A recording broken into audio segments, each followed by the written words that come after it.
France Morocco match নিয়ে আমরা আলোচনা করব। আমাদের সঙ্গে স্টুডিওতে আছেন ক্রীড়া সাংবাদিক ফয়সাল তিতুমির। যাচ্ছি তার কাছে। তিতুমির, আপনাকে স্বাগত আমাদের স্টুডিওতে এবং গুড মর্নিং। গতকাল রাতে দারুণ একটা ম্যাচ দেখলাম। আমরা ভেবেছিলাম যে গত বিশ্বকাপের সেমিফাইনালের পুনরাবৃত্তিটা আবার হবে না, কিন্তু সেটাই হলো।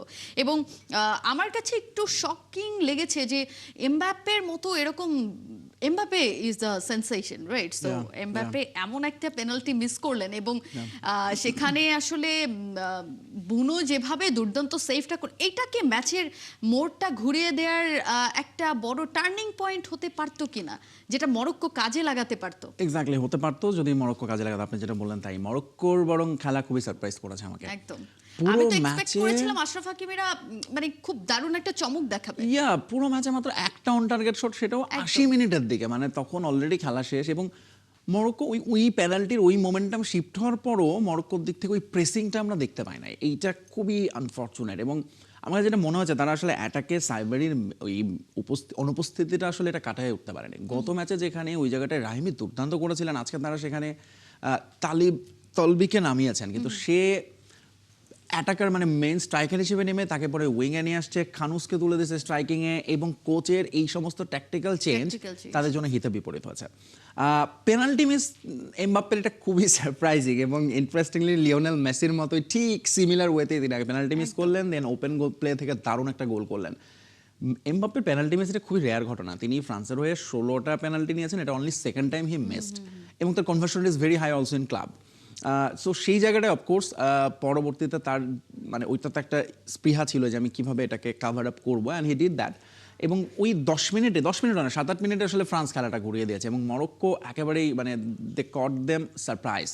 মরক্কো ওয়াজ ওই সময়টাই বোধহয় তারা মনোযোগ হারিয়ে ফেলেছিল এবং ম্যাচটা থেকে একেবারে মানে বেরিয়ে যাওয়া যেটাকে বলো, এরকম একটা সিচুয়েশন। হ্যাঁ, এবং পুরো ম্যাচে যেটা বললাম না, মানে মরক্কো যে কেন এরকম করবে, because they had every elements to stop France. Specially প্যারাগুয়ের সঙ্গে ম্যাচটা তারা দেখেছে। এবং এই মরক্কো যে পারফর্ম করে এসেছে এই ওয়ার্ল্ড কাপে এখন পর্যন্ত, সেখানে কালকে তারা সবচেয়ে পোর পারফরমেন্স করেছে।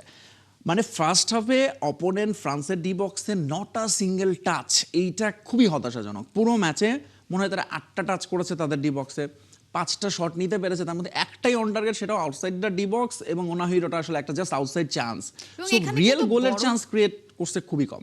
একটা বড় অ্যাডভান্টেজ কিন্তু আশরাফ হাকিমের জন্য ছিল যে একই সাথে খেলছে পিএসজিতে Kylian Mbappe, Achraf Hakimi, and ওদের স্ট্র্যাটেজিটা কিন্তু জানা কিছুটা, যে ওরা আসলে কি ধরনের প্ল্যানে আগায়, কি ধরনের স্টাইল আসলে এমবাপ্পের। সো সেইটাকেও তো একটু কাজে লাগানোর মতো কিছু একটা। আমি তো ভাবছিলাম যে এই ম্যাচে Hakimi will be the coach, because he knows every ins and outs. Most of them পিএসজিতে খেলে, একসাথে খেলে। এমবাপ্পেকে কিভাবে থামাতে হয়, তার মুভমেন্ট কি হবে, তাকে এমবাপ্পের 1-to-1 কে দায়িত্ব থাকবে, এগুলো সে সব ব্রিফ করে দেবে। আমার কাছে যেটা মনে হয়েছে মরক্কোর মানে একটাই রিজন আমি খুঁজে পেলাম, যে তারা আসলে এই ম্যাচটাতে এক্সট্রা প্রেশার নিয়ে নিছে এবং তারা কিছু একটা বাড়তি করে দেখানোর চিন্তা করছে। এখন আপনি যখন আপনার বেসিক থেকে সরে যাবেন, ওয়েন ইউ থিঙ্ক মানে সো মাচ, তারা রিভেঞ্জ নিয়ে চিন্তা করছে, সবাই দেখবে রিভেঞ্জ করছে। এরপর ধরুন তারা ধরে নিছে যে এবার ওয়ার্ল্ড কাপ তারা জিততে আসছে, and they will go to the final. এবং তারা এই জিনিসটা মানুষ বলছে যে হ্যাঁ তোমরা আন্ডারডগ, বাট ওরা এইটাকে বারবার বলার চেষ্টা করছে উই আর নট আন্ডারডগ। এই সমস্ত না দরকার ছিল না। তারা যদি তাদের ন্যাচারাল খেলাটা খেলতো, এবং ফ্রান্স যে কি এটা সবাই জানি আমরা, এবং ফ্রান্স যে ফেভারিট সেটা পরিষ্কার, অবশ্যই ফেভারিট। এক্স্যাক্টলি। সো তাদের সঙ্গে আসলে আপনার স্ট্র্যাটেজিক্যালি এবং ট্যাকটিক্যালি সাউন্ড হতে হতো, যেটা মরক্কো এই ম্যাচের আগে পর্যন্ত ছিল। অনলি ফর দিস ম্যাচ একটা দল 34 ম্যাচ ধরে অপরাজিত, এই মরক্কো কখনো হারে না। এবং এই মরক্কো ধরুন বড় বড় দলকে তো থামিয়েছে এই ওয়ার্ল্ড কাপে আমরা দেখেছি। সেখানে ফ্রান্সকে সঙ্গে যেখানে প্যারাগুয়েও যেরকম একটা হলো, তারা নেগেটিভ ডার্টি ফুটবল খেললো, তারা একটা স্ট্র্যাটেজি নেমেছিল অ্যান্ড ইট ওয়ার্কড।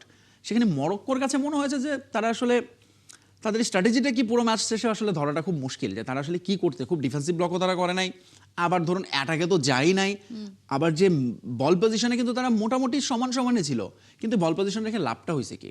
এবং যেটা বললাম একেবারেই ট্যাকটিক্যাল ব্লান্ডার করছে কোচ, হচ্ছে সাইবারির জায়গায় যাকে নামাইছে তাকে উইংয়ে নিয়ে এবং খানুসকে উইং থেকে স্ট্রাইকিংয়ে নিয়ে। So that's the main mistake he did.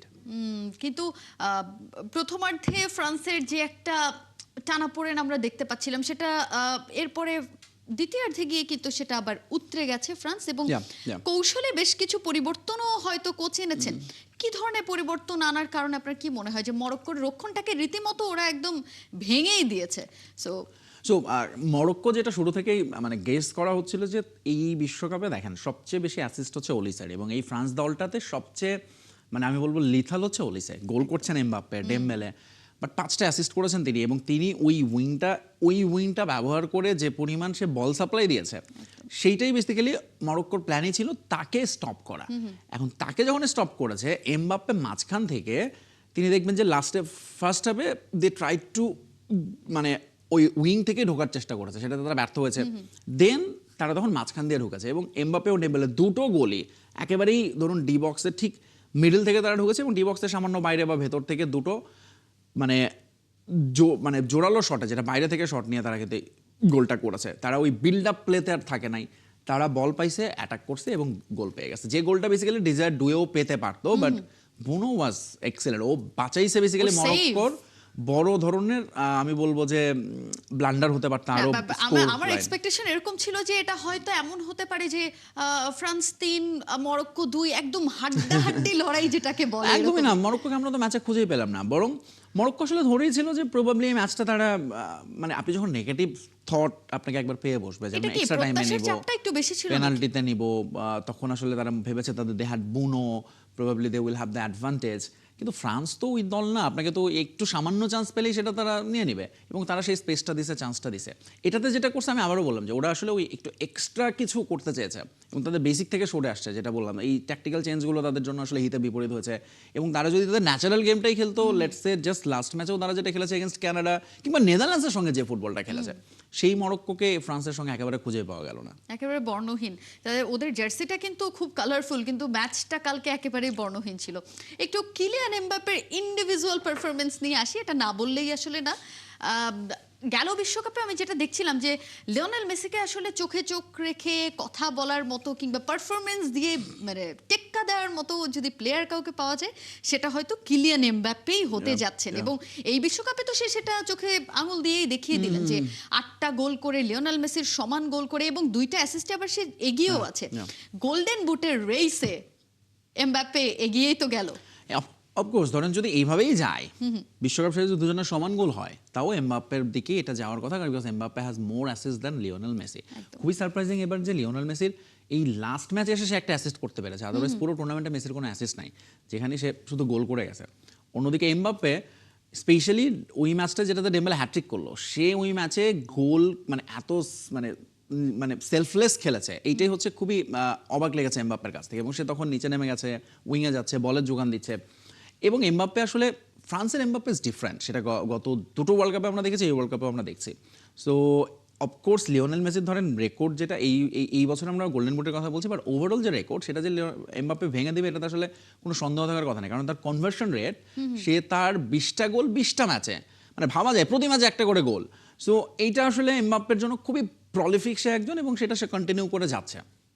এবং সেই সাথে তার দলের যে দলটা পেয়েছে চ্যাম্পিয়ন দল সব, ধরুন এইরকম একটা যখন আপনার ফ্রন্টে এরকম ত্রয়ী থাকে, অলিসে একপাশে ধরুন বারকোলা বা ডুয়ে, তারা দুর্দান্ত করছে, টেম্বেলের মতো ফুটবলার আছে, সেখানে আসলে এমবাপ্পে অফকোর্স তিনি ওইটুকু একটু রিল্যাক্স হতেই পারেন মাঝে মধ্যে। তিনি ধরুন গোল পেনাল্টি মিস করার পরও তিনি কনফিডেন্স নিয়ে তিনি আসলে ম্যাচে ফিরবেন, এবং সেটা করতে পেরেছেন।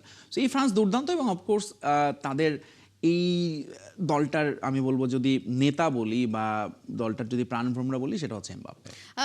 একটু প্রেডিকশনই যদি আপনার কাছে জানতে চাই, এবারের সেমিফাইনাল পর্যন্ত তো আমরা একটা আশা আসলে দেখতেই পাচ্ছি যে ফ্রান্স অলরেডি তাদের টিকিটটা কেটে ফেলেছে। ফাইনালটা কি হতে পারে আপনার কি মনে হয়? প্রেডিকশন, জাস্ট প্রেডিকশন তো এই পাশ থেকে ফ্রান্স, ওই পাশ থেকে আর্জেন্টিনা, গেলবারের পুনরাবৃত্তিই হতে যাচ্ছে। এবং এটাই আসলে হয় ওয়ার্ল্ড কাপে, মানে একটা করে ফেজ যায়। ধরুন 1986 এবং 1990-তে দুটো ফাইনাল খেলেছে আর্জেন্টিনা জার্মানি, এরপর 94 থেকে 2 পর্যন্ত ফাইনাল খেলেছে ব্রাজিল, তারপর ধরুন এখন it's time for France and Argentina, যারা আসলে 18 পরে দেখেন আপনি 22 গেল এবং এটা আসছে। সো এটাই আসলে হওয়ার কথা। এন্ড নাওডেজ কিন্তু ব্রাজিল আর্জেন্টিনার যে উত্তাপটা ছিল, সেই উত্তাপটা লাতিন ক্লাসিকো বাদ দিলে যদি আমি বলি, ওই রকম হাই ভোল্টেজ ম্যাচ, ওরকম ব্লকবাস্টার থ্রিলার বলতে কিন্তু ফ্রান্স আর্জেন্টিনা ম্যাচটাকে একেবারে সবার তালিকার উপরেই রাখা যায় একদম। এবং এই দুটো দলের একটা দারুণ দ্বৈরথ হয়ে গেছে গত বিশ্বকাপ থেকে বিশেষ করে। এবং এই ম্যাচে আপনি যদি দেখেন, আর্জেন্টিনা না থেকেও আলোচনা ছিল বিকজ অফ রেফারি।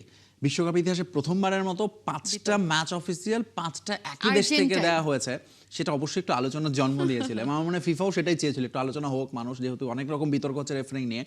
সো আর্জেন্টিনার ম্যাচে ফ্রান্স রেফারি, ফ্রান্সের ম্যাচে আর্জেন্টিনার রেফারি, খুব ইন্টারেস্টিং। এবং এই যে ফ্রান্স আর্জেন্টিনার যে আসলে সম্ভাব্য যে তারা ফাইনালিস্ট, এটা মনে হয় ওয়ার্ল্ড কাপের আগে থেকেই মানে আমার পার্সোনালি তো বিশ্বাস ছিল এবং অনেকে এটা বলছিলেন, তো এটাই হওয়ার কথা। কারণ ফ্রান্স যে লেভেলে ফুটবল খেলছে সেই লেভেলের কাছাকাছি ফুটবল খেলছে আর্জেন্টিনা। আমি বলবো না যে ফ্রান্সের চেয়ে বেটার খেলছে, কারণ আর্জেন্টিনার অনেক স্পেশালি গত দুটো ম্যাচে রাউন্ড অফ 32 এবং 16 আমরা আর্জেন্টিনার কিছু উইক লিঙ্কস আমরা দেখতে এবং পাচ্ছি। লাস্ট ম্যাচটাতে তো গোল হজম রীতিমতো করছে। ভয় ধরিয়ে দিয়েছিল যে Yeah, কি হবে yeah. এরকম একটা অবস্থা। তবে ইন্টারেস্টিং হবে যদি ফ্রান্সের সঙ্গে স্পেন সেমিফাইনালে যেতে পারে, কারণ স্পেন হচ্ছে এই ওয়ার্ল্ড কাপে এখন পর্যন্ত কোনো গোল হজম করে নাই। একদম। এবং এই ফ্রান্সকে থামানোর জন্য মানে Spain had the better ability than any other team. আমি বলবো আর্জেন্টিনা চেয়েও এবার ওয়ার্ল্ড কাপে স্পেনের বেশি সম্ভাবনা আছে ফ্রান্সকে ঠেকানোর, কারণ তারা যেরকম অর্গানাইজ ফুটবল খেলছে। এবং এই ওয়ার্ল্ড কাপের মিডফিল্ড, ধরুন আমরা তো ওয়ার্ল্ড কাপের আগে বলছিলাম পর্তুগালের মিডফিল্ড অনেক ভালো, এই ওয়ার্ল্ড কাপে অবভিয়াসলি আর্জেন্টিনার মিডফিল্ডের কথা হচ্ছে ফ্রান্সের, বাট স্পেনের মিডফিল্ড যদি আপনি দেখেন দ্য বেস্ট। এবং তাদের ধারে কাছে আর কেউ নয়, রদ্রি, ওলমো, পেদ্রি, এরা তিনজন মিলে যা করছে একদম। মানে একেবারে আনবিলিভেবল। ফলে আজকের ম্যাচটায় বেলজিয়ামের সঙ্গে একটা দারুণ ম্যাচ হবে, আই হোপ এক্সপেক্ট। কিন্তু যদি স্পেন যায় সেমিফাইনালে, তখন আসলে ওই ম্যাচটা 50-50 হয়ে যাবে। তখন আর এত কনফিডেন্সের সঙ্গে আমি বলতে পারবো না যে France will play the final. Individual একটা পারফরমেন্স, আমি এই আলোচনাটাই আসতাম। স্পেন বেলজিয়াম ম্যাচ রাতে আরো একটা সবার আগ্রহের তুঙ্গে থাকা একটা ম্যাচ, কারণ স্পেন কি করবে না করবে এটা নিয়ে সবার আগ্রহ থাকে। সেখানে লামিন ইয়ামালের পারফরমেন্স, লামিন ইয়ামালকে নিয়ে আসলে সবার এক্সপেকটেশনটা অনেক বেশি, যেমন কিলিয়ান এমবাপ্পেকে নিয়ে সবার এক্সপেকটেশন একেবারে হাই থটসে থাকে অলওয়েজ। সো সেই জায়গাটাতে লামিন ইয়ামাল এবার আলো ছড়াতে পারছেন না। লামিন ইয়ামালের জায়গাটা থেকে তার তো অনেকগুলা অপশন ছিল যে সে এই দলটাকে আরো অনেক ভালো একটা জায়গায় নিয়ে যেতে পারতো। লামিন ইয়ামালের সবচেয়ে বড় অপশন ছিল মরক্কোর হয়ে খেলা, এবং সেটা খেললে দারুণ একটা ব্যাপার হতো।